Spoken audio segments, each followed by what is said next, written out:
I've been asked many times, innocently, was it hard to open the DC kitchen? I mean, no one had ever done a job training school, a cooking school for the homeless. There was all these urban myths that it was illegal to donate food. But I'm a white dude in America. I mean, what's hard? That's a really important construct because, we talk a lot about privilege. We rarely unpack that because one of the things that I was born with was the confidence of being a white dude in America. And I think people really, truly underestimate what it means to have confidence that your ideas are good and that if you just get in front of people, they'll hear you and they'll listen to you.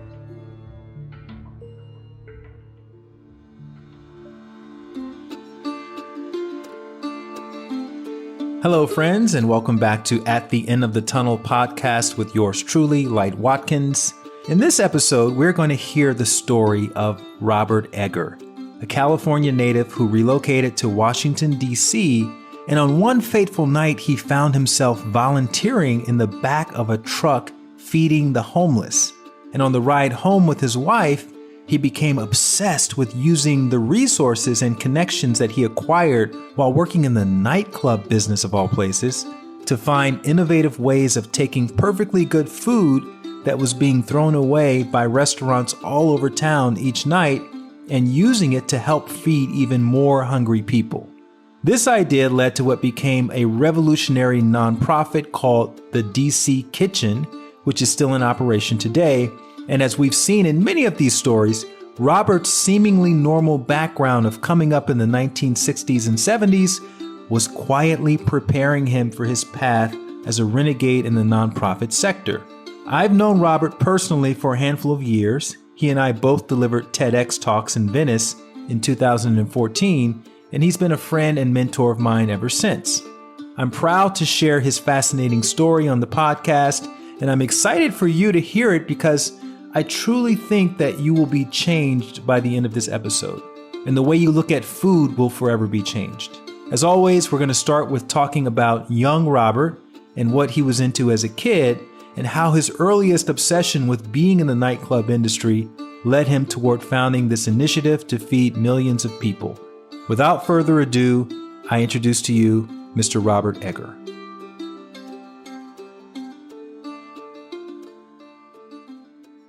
Robert, thank you again for joining At the End of the Tunnel. As always, I like to start by talking about childhood. And I was just curious, if you can remember, what was your favorite toy or activity as a child? Dude, it's funny you mention that because I loved almost anything with wheels. I think I always wanted to be going and moving. And in particular, kind of stretching the boundaries of where I could go. As a kid, I had, like any kid, I had a bike, and I loved having a bike because, it was the freedom to, again, leave your neighborhood and explore. But I also was, raised in Southern California during the 60s and had this interesting transformative moment between one of my favorite things, man, is, I had a skateboard, like a lot of people back then. But it was funny because I came up in the era where you had metal wheels and pretty much hardwired in piece of wood that had no ability to bank or pivot. And if you hit a rock on one of those metal wheels, even the smallest pebble sent you flying. And then, oh, dude, it sounds funny, but it hurt. Dude, it's like so many things in life, but it was so much fun you got back on. But then came out of nowhere, you had polyurethane wheels showed up. And I don't know what it was on the bottom of that, kind of attached the wheels to the wood that allowed you to bank and pivot. But it was a revelation. And it's funny because I think that transition from something that was fun that could hurt to something that was fun and that was even more fun opened the door for that idea of that I think has been a big part of my life, which is just because something works now, it doesn't mean you can't make it a whole lot better. Right. I wonder that early experience, if you can even remember this, did it make you feel more like taking more caution as you were trying to have fun, or did it make you kind of more of a renegade? Like, I'm just going to take the cuts and bruises with the journey. Man, I don't know whether it was the age too, because, again, I think obviously I'm older than you, but I think we both came up in an age where we were put out to play. Mom put us out and was like, don't come home, come home at dark. So Right. there was a sense of adventure and the lumps you took. And again, dude, I don't know how many trips to the emergency room I had when I was a kid. I mean, nothing bad, but I mean, I had my share of stitches. And it's almost Uh-huh. like anything, man, in life. Once you get hit and you realize it doesn't hurt as much as you think it might, it doesn't mean you walk out and Right. ask somebody to hit you, but you're not as afraid. So, yeah, I think all that stuff Right. really sharpened my sense of adventure and wanting to get out and do stuff.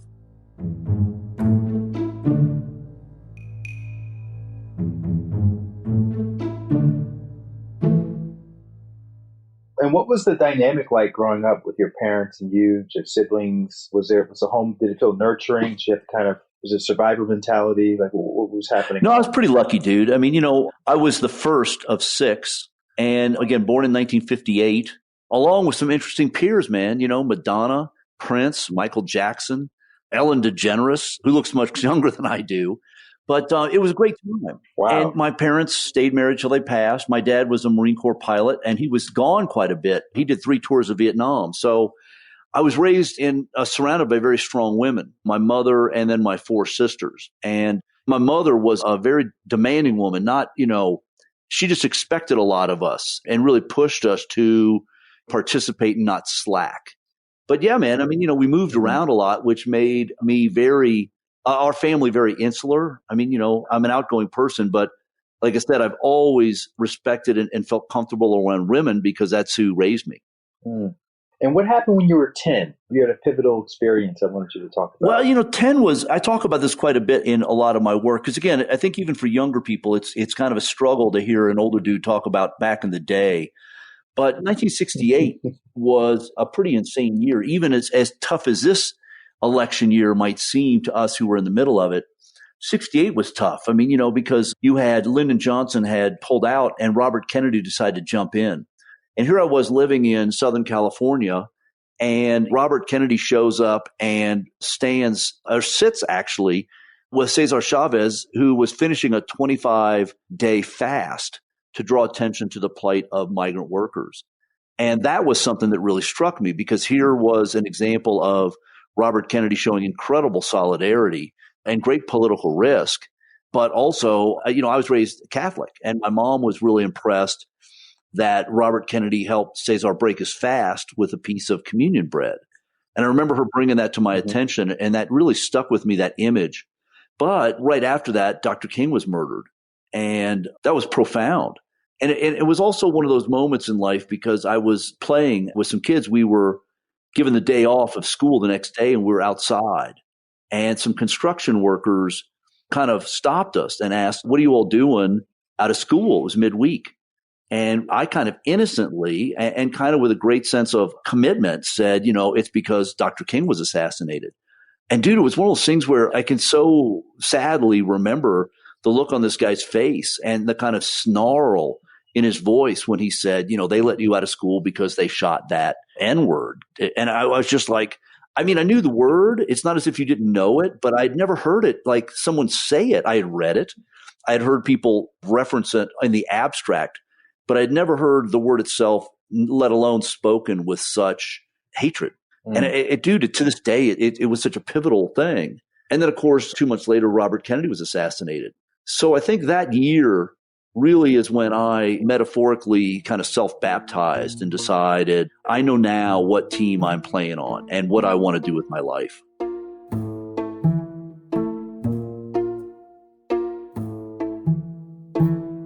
Did you have a conversation with any of your parents or any adults about that comment that this construction worker made that helped you sort of shape? You said you self-baptized, sort of shape your understanding around what you were going to do next, or is that just an internal process that you felt you remember going through?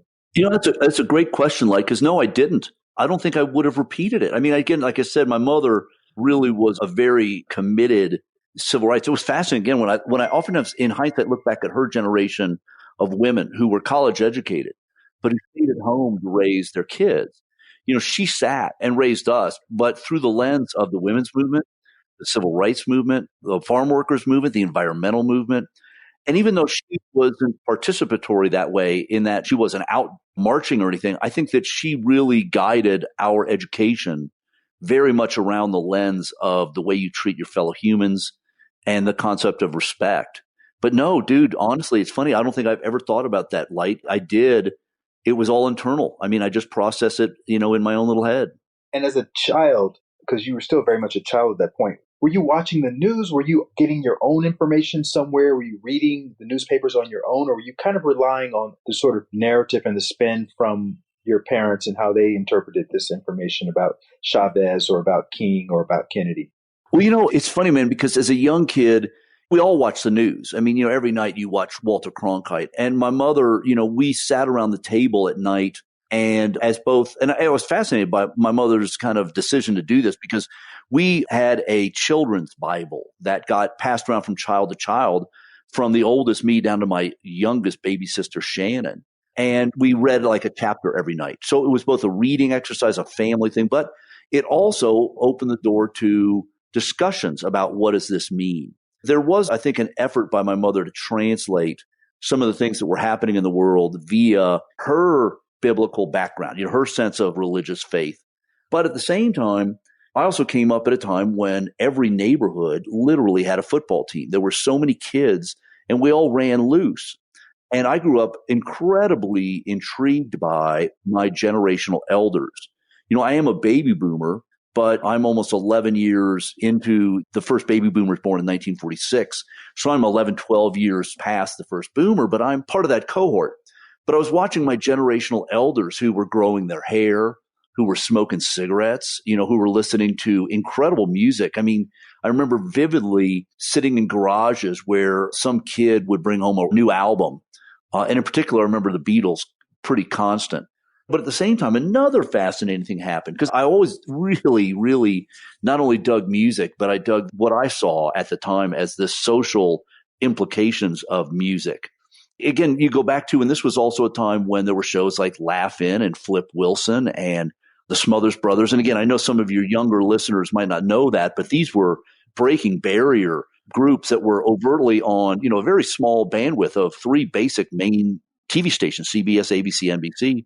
And they were talking about race and class and gender and the war and getting canceled. And that in and of itself was news. When one week your show is on and your family's sitting around watching it and your parents are laughing and weeks later you find out it's been canceled because of the jokes they told. So I became fascinated by the power of that medium.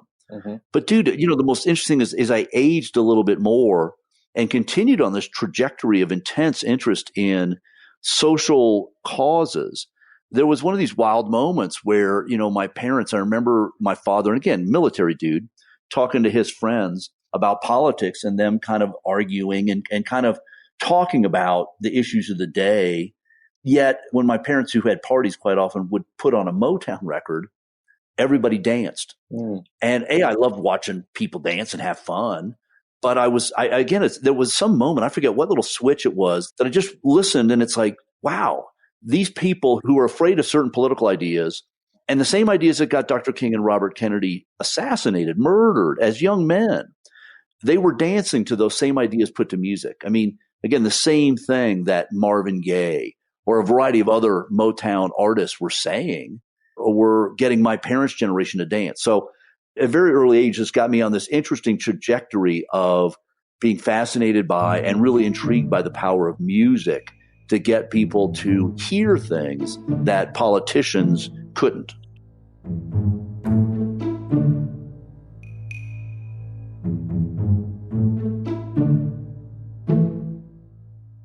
And how did that end up playing out? You obviously, graduated from high school, and what happened next that kind of led you through this trajectory towards music? Well, what's wild, man, is in this time frame, we moved from Southern California to Northern Virginia, which was a real rude awakening for a kid who really was raised and came of age in Southern California in the 60s with all of the dynamism and excitement of that kind of culture. And here I was transported into, rural Virginia with its, I think at the time and even still at times, a very different culture. And my mother sensed how bummed I was. And of course, I think as any parent who moves quite often, I think is really tuned into their kids' aura and kind of what's going on, with their children and how they transition. For people who don't know, this is the Washington, D.C. metropolitan area. Yeah, exactly. So anyway, my mom said, hey, there's this movie I really love. Why don't we watch it together? And it was the movie Casablanca. And I was probably 14, I think. And this movie captivated me because there was a scene very early in which everybody was kind of the first time you see the Rick's, this nightclub that is where the majority of the movie takes place. And everyone's flooding in. You haven't really seen Rick's yet. And the sun goes down, the moon comes up. Everybody starts to roar into this nightclub.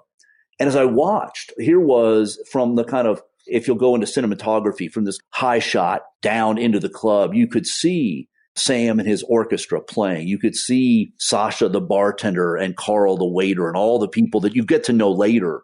But you got the sense of the swirl of Rick's and how everybody was there. But as they took a tighter shot in this tracking shot that went through the crowd of people that in the distance were just having fun, you started to hear their conversations, the intimacy, and everyone was whispering to each other, plotting to get out of Casablanca to America and the freedom that it represented in this movie. And as a kid, I became fascinated because, again, I already was hip to the power of music. And I was intrigued by the idea of nightclubs. Because, again, when you watch movies as a kid, so many older movies, particularly musicals, took place in nightclubs. So I was already fascinated by that culture. And here was this idea of this super highly functioning nightclub that gave these refugees the freedom of a night out. I mean, the momentary respite of being a refugee in Northern Africa. Yet what they were all seeking and what this club was really was a doorway to this deeper freedom of America. So that duality of purpose, the idea that you could have a nightclub that functioned at every level, but right below the surface, like a Trojan horse, there was this kind of diabolical, larger purpose to free people. Dude, that just, I don't know what it was. I don't know what happened in my little brain, but it was like, dude, I'm going to open a nightclub. And much to my Marine Corps father's chagrin, his firstborn child, his male son, his only son at the time, suddenly, decided I'm going to open a nightclub. And dude, that's all I talked about. I mean, I was really fixated on this and I remained fixated. I mean, I barely graduated high school. I was sneaking out every night, running into DC to see clubs. And again, I was fixated on this idea of when I am liberated from the drudgery of school. And dude, I was a horrible student. I think back then I probably would have been diagnosed with some kind of random thing, but my brain doesn't learn analytically. So whenever they'd say, open the book to page 10, and particularly with math, my brain just shut down. Did you know anyone who had a nightclub, or did you have any sort of mentors in that area? Or were you just did you go to a place that you really admired other than seeing Rick's and Casablanca? No, it was just fantasy. It was this image. But dude, again, it was this weird two crossroads came together for me. One was, I mentioned earlier, and I used the term self-baptized, but I really would love your listeners to recognize that word, at least coming up in the faith I did, that's a serious word. And what I meant is I truly was deeply, deeply fascinated and studied as a kid liberation movements. I was glued to anything that my parents and their generation didn't like, I wanted to learn more about. So I was just a sponge. Again, like I said, I couldn't learn. And it's funny, dude, now that I think it out loud, I just said I can't learn out of a book, but it's maybe because I didn't want to learn that shit, but because I learned a lot of stuff out of books. I mean, I was devouring things like Bury My Heart at Wounded Knee or Soul on Ice or Autobiography of Malcolm X or a variety of different things that I wanted to learn about that. So it's funny. I never really thought about that I actually did learn a lot out of books. I've always pegged myself as somebody who couldn't learn analytically, but I guess in hindsight, it was because the subjects didn't appeal to me. Yet the liberation stuff really did. So that idea of being part of a movement. Now, I have to also understand, I grew up totally impressed by and desperately wanting to be a hippie. To me, when I watched, whether it was, again, I know your listeners who are young are going to be like, these are pop references that are obscure, but there's a show called The Mod Squad, that was like one of these first kind of interracial shows where there were they were cops, but there was this dude, Link, who was like the African-American cop.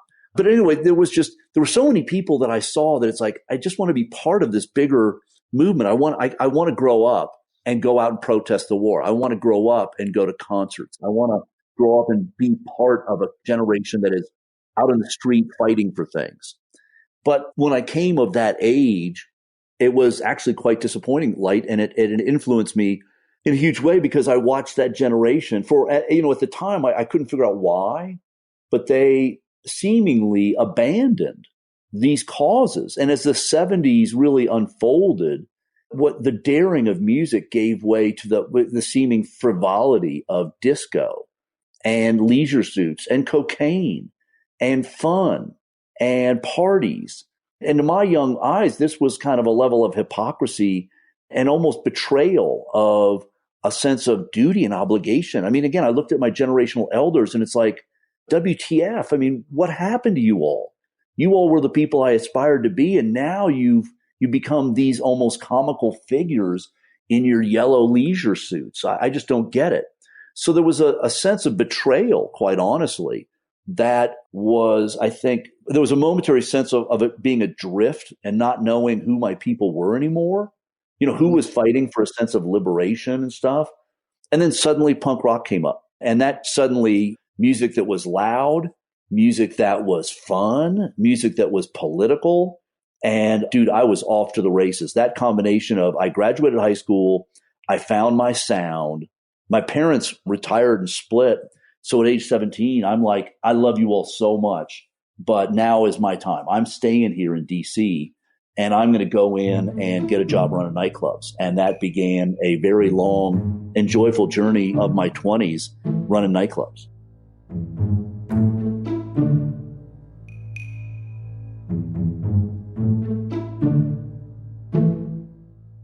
So you were a bartender at a club, and then you ended up on this truck called the Great Patrol. Can you just talk a little bit about that? And I know there was a special someone that came into your life in between that moment and you being on that truck. So just kind of tell us how that whole trajectory played out. Because it seems like the last place you'd end up after being a bartender at a nightclub. Well, it's funny, dude, because I always wanted to be in love. I love the whole concept of love, and I love the whole idea of, I was always ready to be married, to be a partner. And it wasn't like I was looking. I mean, I had my share of relationships, but I was tending bar at the Child Herald, a beautiful little nightclub in DC, little teeny townhouse. But it's where Bruce Springsteen had his first show in DC. The Ramones had their first show. But anyway, the door opened, and as I've said many times, man, Claudia walked in, ordered a drink, and stole my heart. And I was just in love with this woman. But anyway, I was both courting Claudia, but also pursuing my nightclub education. I was not random about working in a nightclub, and I was a voracious student of the business, and the business being both the music industry, but also, see, I wanted to do something different with my club. I wanted to put on shows. I didn't want to rely on the audience for one particular band to fill a nightclub up at night. And I wanted to do shows. Again, I didn't want to hope a band talked about politics. I wanted to deeply embed issues into shows. So my vision for a nightclub always involved much more of a variety show format, right? So I'm studying that, and I'm studying Claudia. And at the same time, though, man, as the 80s started to unfold, the issue of homelessness started to really appear. Now, again, man, there's always been people on the fringe, but now here we were in the nation's capital where I lived, and here were people sleeping on steam grates all over the downtown. And first it was primarily men, but then women, and then, dude, families. And so this issue was so profound. And, I was walking to work every night, going to my nightclub gig, walking past people and thinking about this. And at the same time, Claudia and I decided, okay, man, let's get married. And there was a little church around the corner from the nightclub I was working at the time in Georgetown. And it was funny, man, because this nightclub, the last nightclub I worked in was a jazz club, which wasn't my gig, but that's where rich people went. And I wanted to learn about that. And here I was seeing literally dudes, Sarah Vaughan, Oscar Peterson, Mel Torme, the Modern Jazz Quartet. I mean, it was an insane education to go from all of the kind of icons of punk rock to the last generation of touring jazz greats. But anyway, I'm walking home and I see this little church, and we make an appointment and go in, and The pastor there says, yeah, man, I'll marry you too, $50, which for us was the magic number. But he said, one of the things you might want to do is come out on our great patrol and go out and serve people on the street. And dude, all I wanted to do was get married. And so I went out anyway. But I've told the story many, many times, but it was a fascinating night because here we were. We cooked a bunch of food that was purchased at this incredibly expensive grocery store. We loaded all this stuff into a truck that bounced down the road on a rainy night and stopped first in front of the World Bank, then across the street from the White House, and served people who had lined up as they did dutifully night after night for this truck to show up. And here they were out in the rain. And at one level, I was having a great time. It's like, this isn't so bad. This feels good. But at the same time, I'm looking at people outside in the rain, and the driver of the truck called them each and knew everybody by name and was saying, see you tomorrow night, see you tomorrow night. And that kind of echoed. And it was as if that kind of 11-year-old kid was standing behind me saying, dude, this is people in your own backyard who are outside in the rain. And it was this moment I've described in which I really saw charity in America for what it is, which is sadly, it's based on the redemption of the giver, not the liberation of the receiver. And that moment was just kind of an interesting clarity. Now, again, dudes, for your listeners, this wasn't like my life changed that night. I just on the way home rattled off to Claudia, who was a legal secretary and used to taking dictation. And she was taking notes. And I'm just like, dude, let me just, I just spilled this out. But it's like, if you could go to the restaurants, the hotels, the caterers around this town and get the food that they throw away at the end of the night, which was, again, as I mentioned earlier, I studied the business, and that was part of our business model. There was a certain amount of food that got thrown away, and it was accepted. And I thought, wow, here's maybe an interesting way in which you can feed more people better food for less money. You can get that food and you can feed people food that's really luxurious, nice food versus lentil soup or whatever night after night. But what was the big leap was, I said, the smarter idea, though, is to offer those men and women a chance to get out of the rain and be part of the solution. I mean, I had so many conversations with people that night who were clearly lucid and capable. And so I just proposed, we should start a cooking school. Restaurants have jobs too. And, anybody who's worked in a restaurant and your audience knows, man, restaurant kitchens are the island of misfit toys. So it's like, why not use that food as a way to not just nourish people, but liberate people via their ability to be part of the solution? They can get a skill. People get fed. The restaurants that donate food now get access to entry-level people. I thought it was a great idea. And so a couple of weeks later, I had written it up and asked that very same priest who was going to marry us to see if some of the other churches and synagogues that took turns serving people via this great patrol, if we could meet. And I proposed this idea of a central kitchen and a cooking school. And dude, to my shock, I was told everyone seemed to go out of their way to try and find a way to shoot down this idea. And up to the point where it's like this moment where you're like, oh, wow, they're not going to do this. And they're not going to do it because it kind of rocks their boat. And it was kind of an interesting, sad realization that their construct of why this needed to stay the same was because it worked for them. And again, it's one of many moments in my life in which I've tried to be respectful, but I've been kind of disappointed in people who I assume would share this kind of by any means necessary attitude of getting people out of a position where they needed charity.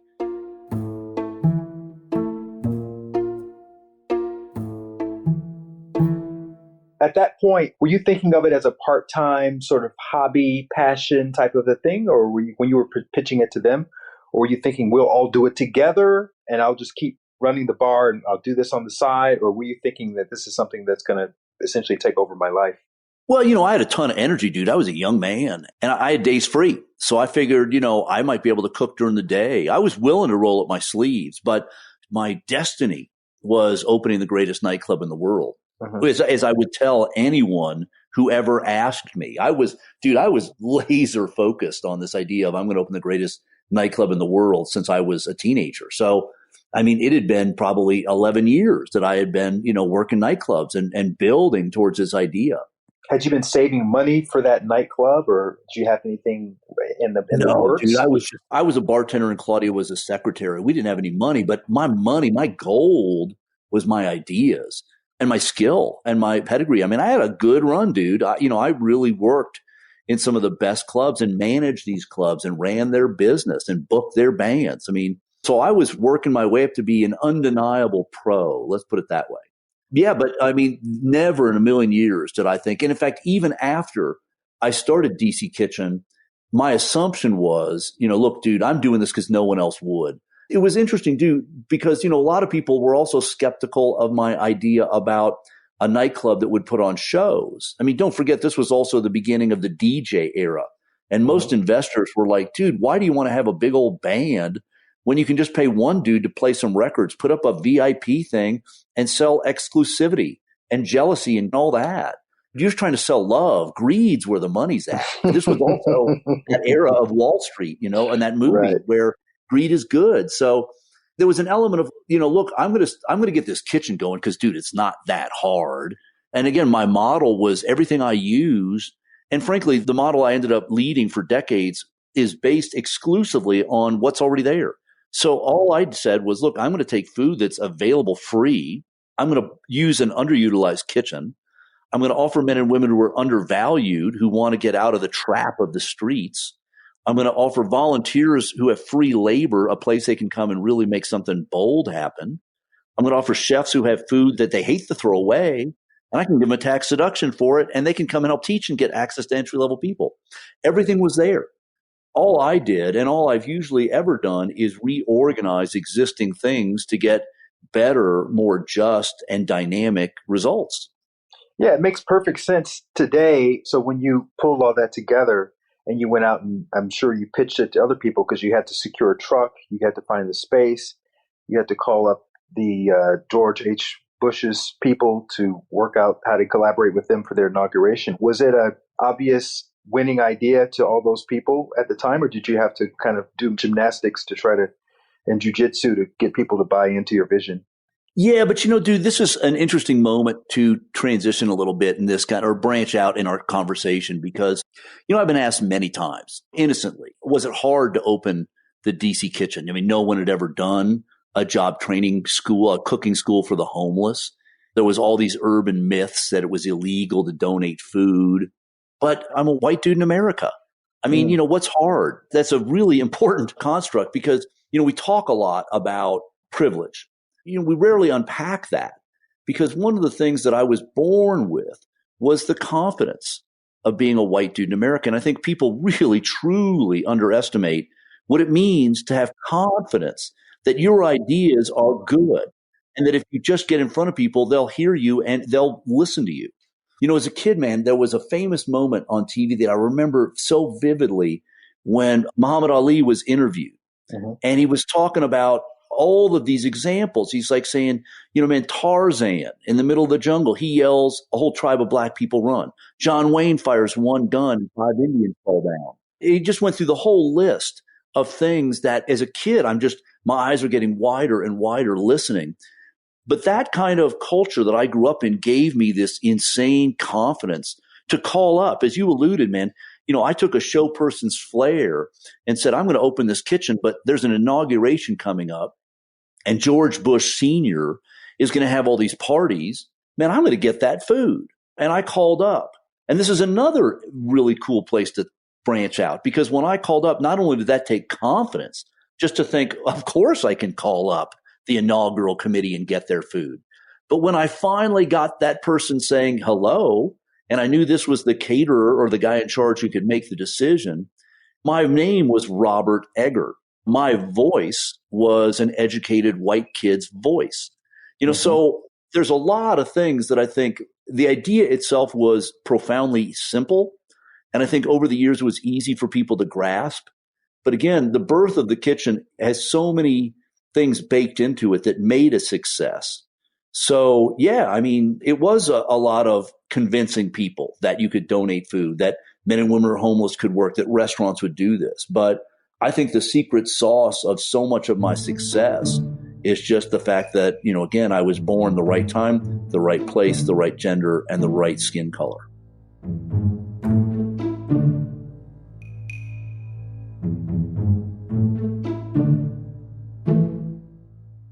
Do your siblings, did they adopt that same level of awareness, that self-awareness that you have, it seems like you've had for a long time? Or is that something that you feel is, when you contrast yourself with the people that you were nurtured around, was that unique? Yeah, it was unique, dude, because again, I had four sisters. So don't forget, I mean, I think any woman in the audience is going to resonate with the fact that while I could get on my bike and ride as far as I want, my sisters couldn't. Where at age, when I was, 15, 16, 17, and I could stay out at night, my sisters couldn't. So I don't think my sisters were given the same freedoms. I know they weren't. And it was those freedoms and that access that I think it continued to kind of stoke the fires of I can do anything that, again, many men of my generation have intrinsically, but I don't think really credit with their successes. I mean, we just saw, for example, Mike Bloomberg on one of the debates say, I worked hard and made billions. And it took Bernie to bring up his workers. But again, that idea of just working hard isn't what it takes to make it in America. I mean, again, working hard when you're white is you're already 99% there.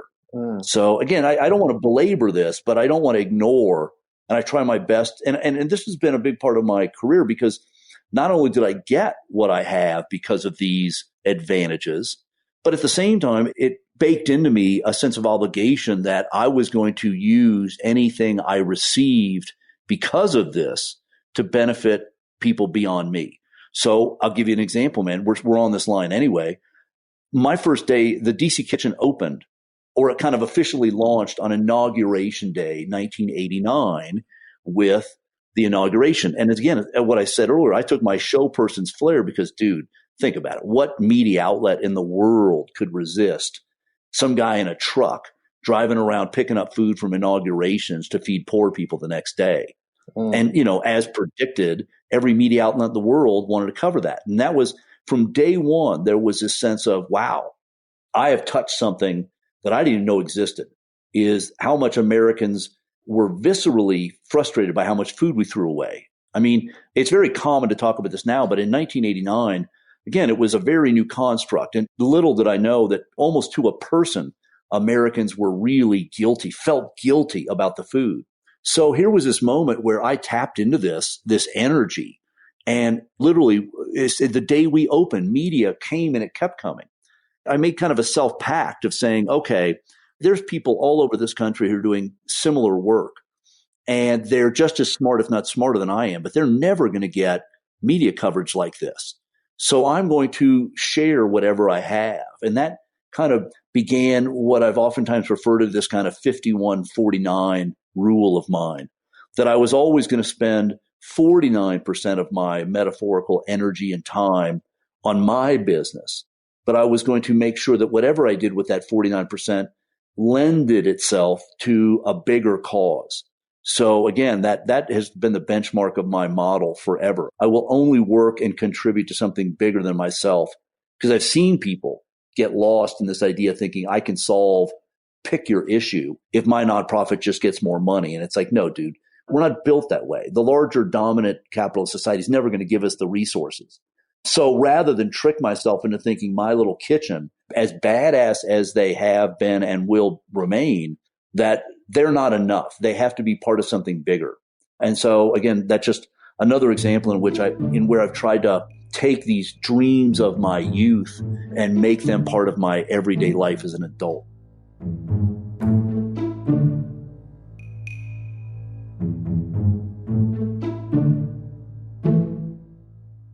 Did you ever, in your wildest dreams, even with your white privilege and your white male access, did you ever think that you'd have presidents of the United States in your nonprofit, and you'd feed so many hundreds of thousands of mouths through this idea that you got on this great patrol that one night with your wife? Well, maybe not that night, but I'll be honest with you, Light. I can't emphasize this enough. Yeah, I mean, I could see that because, again, I had my own sense of bravado and purpose and drive. But yeah, I mean, dude, there was zero in my upbringing that suggested I couldn't. Zero, nothing. I mean, in fact, quite the opposite. Everything suggested that I could achieve anything I wanted. Literally think about it. If for a white kid in America, a white boy in the 1960s to say, I'm going to be the first man on Mars, teachers would never say, oh, dude, that's a messed up idea. There is no way They'd be like, oh man, that kid's got pluck, got moxie. I like that kid. So again, dude, there was nothing. And you have to understand too, I dreamed of my nightclub having presidents come. And, so everything I did was based on this idea of, it's funny, it's that movie about the baseball field. If you build it, they will come. Right. Everything I did was based on that idea of, I'm going to build something that will bring people here. They'll be drawn to it. I love that. So DC Kitchen, I mean, we don't have a lot of time to get into all the details around the great story, but you have written about this plenty and you've talked about this plenty, but it's still going. It's been 30 years now. You even branched out into Los Angeles. You started a Los Angeles kitchen, which had its own array of challenges and opportunities for growth. And then eventually that LA kitchen ended up closing after how many years was that in operation? About 10 years. It was 6 of the hardest years. I put my real sweat and blood into that because, what's interesting, dude, and it's interesting to talk about very briefly, but, there was a time in DC Kitchen where I had to make a decision. It's like, I'm a founder. I can sit here and ride this thing forever, or I can be a good founder and split. I did everything I was supposed to do. I created a good board, a good staff, a good reserve, financial reserve, a good business model. I was one of the early pioneers of social enterprise. So DC Kitchen already had its own income stream and ability to hire people. About probably almost 100 cities at the time had taken the idea and made it their own, but had taken this nub of an idea. So when I went to LA, there was a sense of, I'm going to go and I'm going to take all the juice I have and try and draw attention to what I think is going to be one of the most profound issues.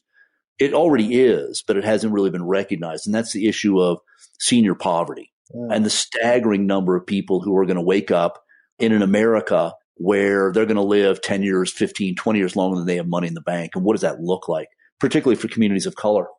So I went to LA with, again, a proven bona fide dreamer sense of next step, only to run into a real buzzsaw of lethargy around the issue of aging. And sadly, as I did, dude, this has sadly been a benchmark of my career. I've gone so many times to places where I assumed people who would be my allies in doing bold new things end up being my adversaries. And I literally have to spend insanely valuable time working my way around people who got lost. I've said this so many times, like, man, nobody wakes up when they're 20 and looks in the mirror and says, man, when I grow up, I'm going to be a boring bureaucrat that stifles innovation at every turn. Yet our world's full of people. And I've always wondered, how did they get so lost? But I've had to spend time getting around people all my career. And sadly, I couldn't in LA. And it was one of the hardest things I've ever done and frankly, it was the hardest thing I ever did. Because again, dude, I've been an employer. I made payroll for 30 years without fail. I created, thousands of jobs and produced millions of meals. And I had to basically admit, I can't keep this big old machine that I built with so much promise and love and hope. I had to close it. And, there was one of these days that any entrepreneur dreads where I had to sit in front of my computer, man, with a message that it was going to go, basically fan out across America. And I had to push send, knowing that people were going to get this email. And in my heart, as you can imagine, worrying that the kind of echo that I was going to put my head out the window after I pushed send and hear a reverberation of people saying, damn, Robert Egger fucked up, dude, and I just was I literally was physically ill with fear, dude, fear. And I'll be honest with you, the sense of shame is maybe too harsh a word, but there was a sense of like, dude, I failed and I'd never failed.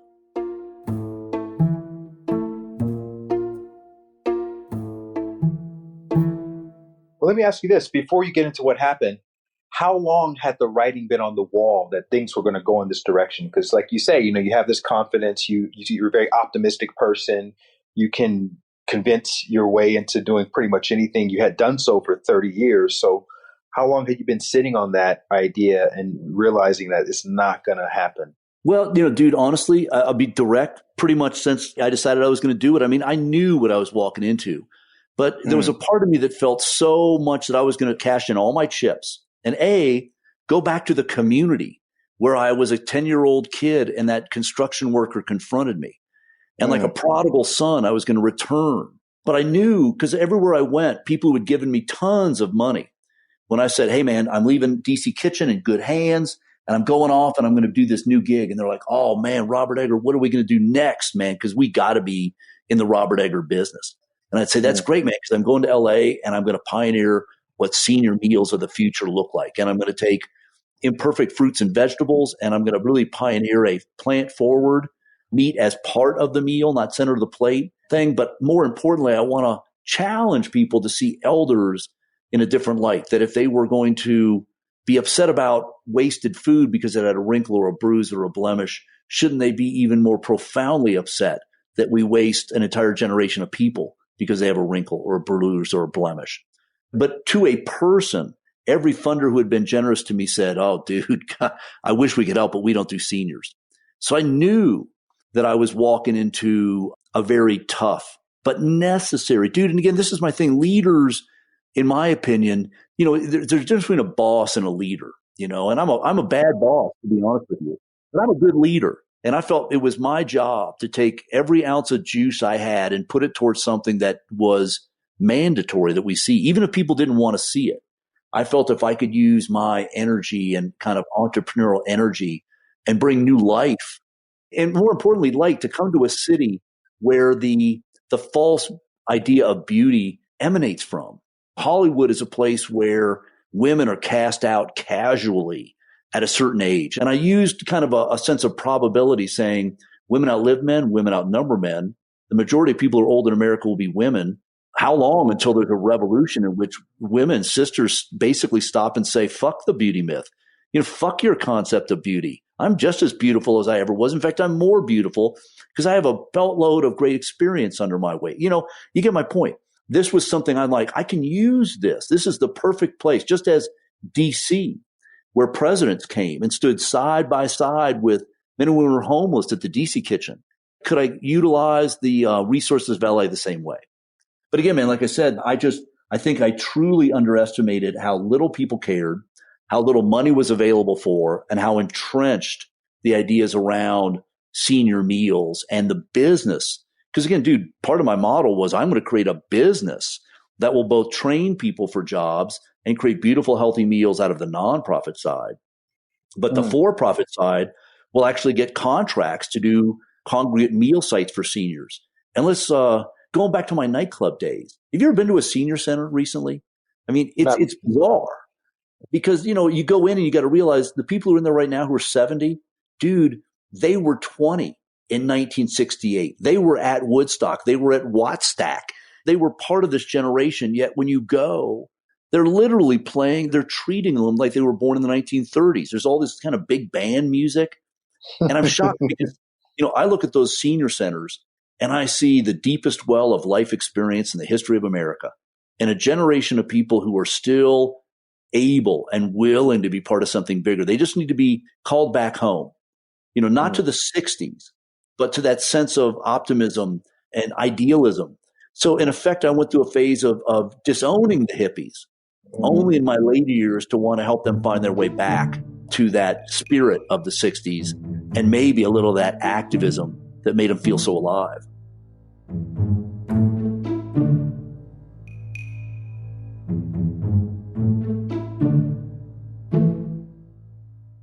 Talk about what happened after you sent the email that you were closing LA Kitchen and what you learned about letting go. Well, I'll be honest with you, I'm still letting go. I mean, it's hard. I mean, I can talk all pretty about letting go, but dude, it still hurts. I mean, I'm 62 and I fully anticipated being actively involved the rest of my life till I literally dropped. Yet I had to stop and say, okay, dude, again, going back to say, you've had a great run. I mean, every day I look out and see the ripples of my work. I see my great dear friend, Jose Andres, and the World Central Kitchen, which I'm proud to be on the board of. He's taken the same model to extreme lengths, far beyond I could ever. And no matter where you go in the world, there's people doing these community kitchens now. So I could sit back and kind of chill and frankly rest for a minute. But the bigger question was, does the world really need another 62-year-old white dude trying to stay relevant? I mean, I have a lot to contribute, but should I be willing to stand aside now and say, I will, instead of being a leader, which I've been all my life, maybe now it's my time to serve. In fact, you and I talked earlier in our joyous friendship about a moment I had in Peru where I had led a hike up into the mountains only to fall back and rely on an older woman at the very back of the line to lead me over the hill. And that's when I really kind of embraced this construct of the first can follow and the last can lead. And so this is my time to follow. And I'm spending just about all of my efforts now are trying to say, I have an incredible stockpile of knowledge. And I have tremendous ideas about policies that will enable a younger generation to avoid some of the pitfalls I hit in Los Angeles. And I want to be a servant to a younger generation of leaders, whether it's identifying them and trying to get them attention, whether it's being a connector, whether it's just being an ear. I was shocked when I hit send on that email, because I thought I was going to be embarrassed, but I ended up being incredibly buoyed by the insane level of love that came pouring out of all kinds of corners. And again, dude, don't get me wrong. I know I've had a killer fucking ride. I know I've done good work and I've tried to be a good friend along the way, but I was unprepared for how generous people were when I assumed there'd be snickering and or silence. So, like I said, it was hard. There was a lot of affirmation in the pain of closing. And there's still an interesting process I'm going through as we speak, brother, on letting go and not being as there's a phrase in the aging business called a PIP, a previously important person. And how do you overcome that need to be the center of attention or to be out front or to be heard all the time and find a new voice in kind of being a humble servant to others as they begin their journey? Mm-hmm. So now you've relocated to New Mexico and you're giving talks. Are you writing anything these days? Yeah, no, it's funny, dude. We moved to New Mexico because this is where my wife and sister-in-law are from. And we've lived together as kind of a family. I'm a big believer in family and taking care of each other. And my in-laws moved in with us and passed at home when we were in D.C. But so anyway, we're living in a small rural town of 300. And I've been actually intrigued, man, because I've been experimenting with small community meals. I went to a beautiful little fiesta here and watched a community eat side by side. My wife and sister and I, we served the meals and I was the MC. And it was, again, here we're old and young, addicts, bikers, people who live out in, super libertarians, don't bother me, all in this little firehouse. And I was watching thinking, man, dude, I've spent my entire career producing meals, but they've been served in places where you either had to self-identify as poor and stand in line, or you had to be old because this is where old people go, or a kid because, well, that's where we feed kids, versus this idea of the community eating together. And it was another one of those light bulb moments. And so, I'm not trying to start anything new, or I'm not going to launch another nonprofit, but I've been very intrigued by this idea of community meals and how a very simple meal where a community comes together and the potential for maybe an older person to find, somebody who might drive them to the grocery store once a week, or somebody who might mentor their kid, or an addict might find in somebody a sobriety buddy who will help them take that important step away from meth or heroin or whatever. So, like I said, man, I'm writing a new chapter, but I'm not necessarily putting pen to paper. I love it.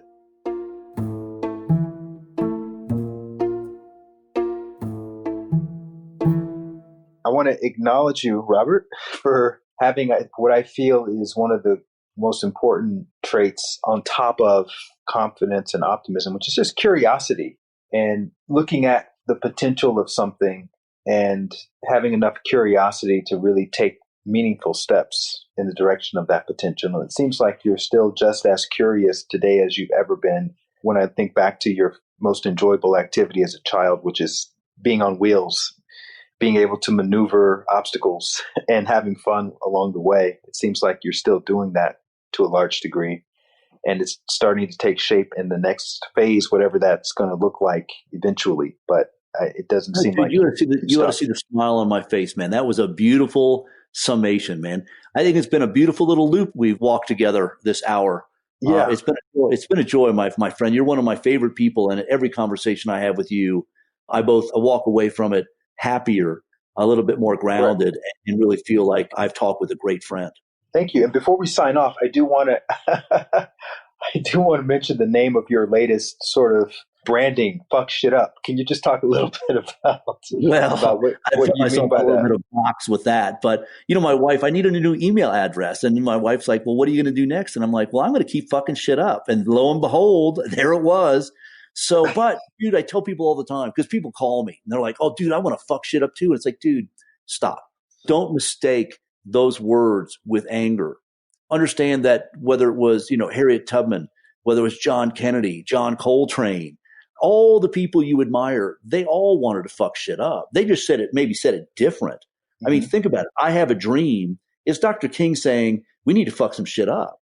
I've just chosen a kind of profane way to say it, but baked in there is the same deeply American idea of let's make things better. Right.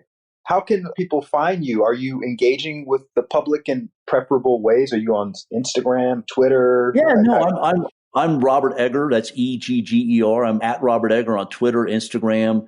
If you're of the mood, fucking shit up. I have a website and I'm easy to find. I'm just regger@fuckingshitup.net. Okay. Well, thank you again, Robert. I really appreciate it. And I'm sure that the listeners of this episode got a lot of inspiration from this, which is the right idea. On, my friend. So it's a joy to share some time with you. I'll see you soon, man. Absolutely. Thank you so much. Thank you so much for listening to my interview with Robert Egger. I hope you have a new appreciation for repurposing and all the ways that we can use what we have now to simply take that next step. And by taking the next step, that's how we get the clues for the step after that.